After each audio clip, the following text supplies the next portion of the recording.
Oke, bismillahirrahmanirrahim. Assalamualaikum warahmatullahi wabarakatuh. Perkenalkan, nama saya Edi Hermawan Herbiadi dengan NPM 1911021047. Di sini saya akan menjelaskan tentang regresi dan juga menguji asumsi klasik pada data yang kita miliki. Baiklah teman-teman semua, langkah pertama mari kita buka file yang kita miliki. Oke. Nah, yang pertama adalah kita akan melakukan regresi. Masuk ke menu quick, kemudian pilih estimate equation ya. Di sini kita memasukkan rumus kita berdasarkan instruksi yang menjadi variabel terikat adalah indeks harga konsumen. Oleh karenanya kita akan tulis indeks harga konsumen ya. Kemudian konsumsi rumah tangga, dan yang terakhir adalah suku bunga kebijakan.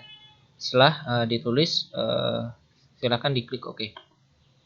Nah, di sini sudah muncul ya hasilnya teman-teman, hasil regresi dari data kita.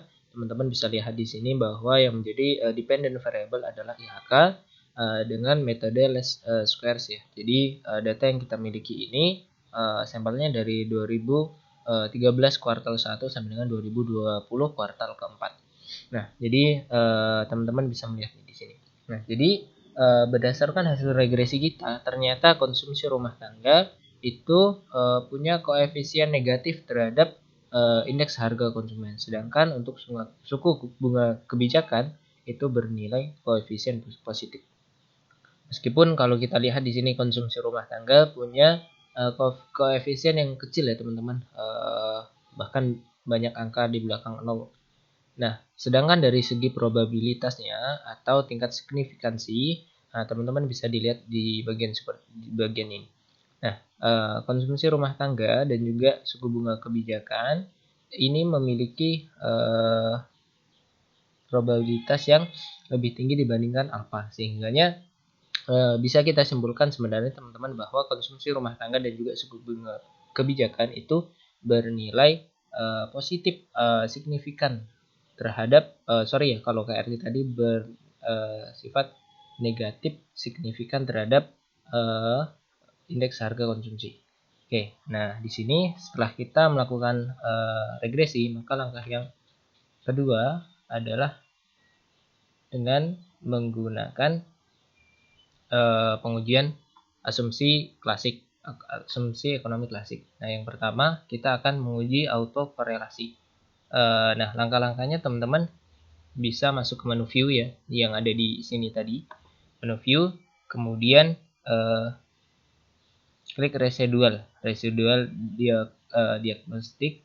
Nah, di sini teman-teman pilih serial correlation test. Nah, silahkan diklik. Oke. Nah, di sini teman-teman bisa melihat ya, dari sini nilai probabilitas six square 2 ini 0,70 atau hasilnya itu lebih besar daripada alfa kita atau 0,5. Ini menandakan bahwa tidak ada masalah di bagian autokorelasi. Nah, langkah yang kedua adalah uji normalitas. Nah, bagaimana caranya uji normalitas? Silahkan teman-teman klik view, kemudian masuk kepada histogram. Oke, kita cari terlebih dahulu histogram ya.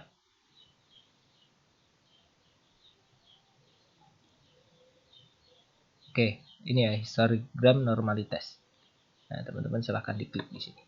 Nah, kita bisa melihat di sini teman-teman nilai probability-nya ya, nilai probability-nya apabila ini lebih kecil daripada alfa kita atau 0,5, maka HI diterima yang berarti residual berdistribusi tidak normal. Dan di sini bisa kita lihat ya, ternyata data yang kita miliki ini punya distribusi yang tidak normal. Kemudian langkah yang selanjutnya adalah uji multikolinearitas ya. Nah, caranya dengan tetap sama teman-teman, tidak usah disilang. Jadi klik view, kemudian klik coefficient diagnosis ya, kemudian masuk ke varian inflation factor. Oke, nah di sini teman-teman bisa lihat bahwa nilai kita ya, centered FIV ini punya nilai 1,8 ya, 1,8,44 teman-teman bisa lihat di sini.